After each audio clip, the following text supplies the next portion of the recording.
founder of Tousi TV. Now, he left Iran for the UK as a teen and hasn't seen his father in nearly 20 years because he is banned from returning. And Mahyar, it's a great pleasure to have you with us today. Thank you for having me. I wonder, first of all, if you could tell us if you've been able to speak to anyone inside Iran at the moment and what the feeling is amongst them.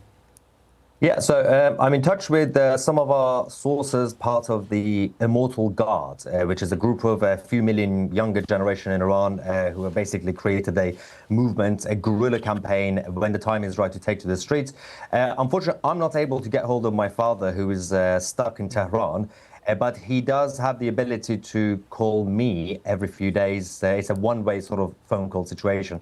And they're all still very much excited, and they are very thankful to President Trump for leading this operation against the Islamic Republic. But of course, the situation is not going too well when it comes to the internet blackout, as you mentioned. How far do they want the US to go in this? I mean, presumably we know they want the US military to defeat and demolish the regime, but we've heard President Trump talking about perhaps attacking desalination plants and the energy infrastructure. Where is the line, and how far would they like the US to go?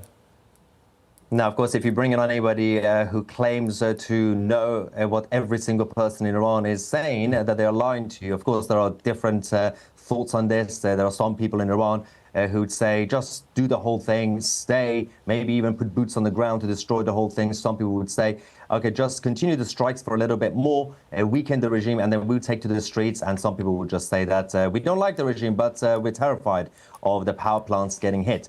We do know that the consensus is that they want the regime to go. It's just different thoughts in terms of how to end it.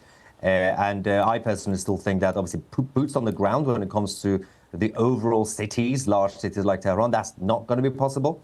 But air support for people in Iran on the streets, if they take to the streets, then that is definitely more reasonable. Yeah. I want to play a soundbite from the briefing we just heard and then get your thoughts on it on the other side.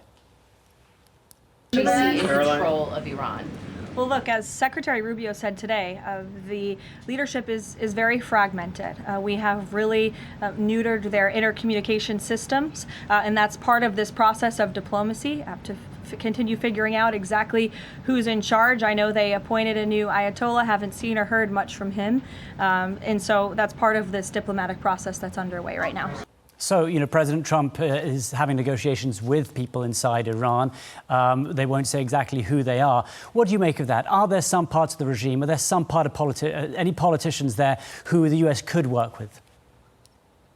No, but there's, again, when it comes to President Trump and the White House, as I always say, don't take President Trump literally, but take him seriously. So if we go with what we are hearing, there is three likely scenarios when it comes to who the White House is speaking to. One of them is highly unlikely. So the two likely scenarios, number one is that they are speaking to, if they're actually speaking to someone, they're speaking to somebody in the regular army. And we do know that thousands of people part of the regular army have quietly defected, and they are against the IRGC, who are actually in charge of the country. It could be somebody from there, so it's not a politician, more like a military person.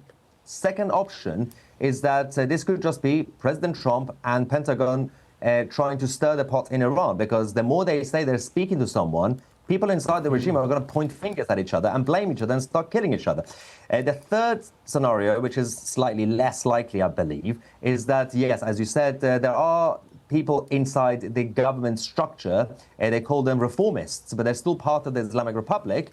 But they're not seen as fanatic as Khamenei was. The problem with that is that they're still part of the Islamic Republic. It's like the difference between an awake Joe Biden replacing it with a sleeping Joe Biden.